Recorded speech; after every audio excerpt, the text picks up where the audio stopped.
இன்னைக்கு ஏசப்பா சங்கீதம் 41வது அதிகாரம் 11வது வசனத்தின் மூலம் பேசுறாங்க.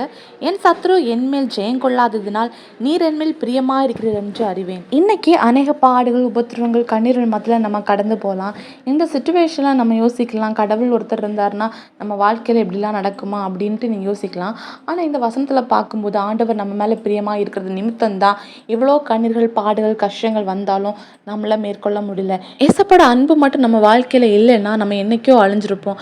அவரோட அன்பு என்னைக்குமே நிலையானது. அவர் நேற்றும் இன்றும் என்றும் மாறாதவர். மனுஷங்க மாறி போவாங்க, நம்ம நம்பினவங்க கூட மாறி போவாங்க. ஆனால் ஏசப்பாவோட அன்பு நம்ம மேலே இருக்கிறதுனால தான் இன்னைக்கு எவ்வளோ போராட்டங்கள், உபத்திரவங்கள் வந்தாலும் நம்மளை மேற்கொள்ள முடியாமல் நம்ம இன்னும் உயிரோட காக்கப்படுறோம். இன்னைக்கும் சத்ரு நம்ம மேலே ஜெயம் கொள்ளாத படிக்கு அவரோட அன்பு நம்ம மேலே இருக்கிறதுனால அந்த அன்பை நினச்சி ஒவ்வொரு நேரமும் நம்ம நன்றி சொல்லணும். நன்றி சொல்லும்போது அவருடைய கிருபை இன்னும் அதிகமாக நம்ம மேலே பெருகும். விசுவாசிங்க, அற்புதங்களை எதிர்பாருங்க. இயேசு கிறிஸ்துவின் நாமத்தில் ஆமீன்.